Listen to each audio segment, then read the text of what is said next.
Welcome to the Slop Temple. We pray this video helps. You start immediately by taking your sample correctly.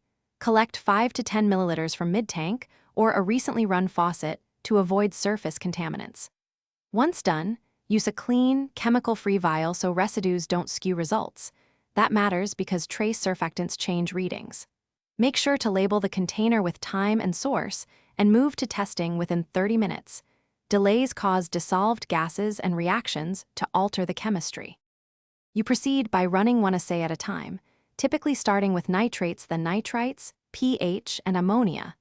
This preserves reagents and reduces cross-contamination. When adding reagents, count exact drops or use the provided tablet tools because concentration depends on volume.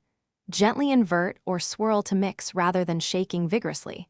Agitation can trap air and change color development. Then weight the kit's specified reaction intervals and compare results to the chart under consistent lighting to interpret accurately. You finish by recording the numeric outcomes and time so you can spot trends across days. That helps you decide corrective measures instead of reacting to a single reading. If a color match is ambiguous, repeat the test immediately with a fresh sample and fresh reagents.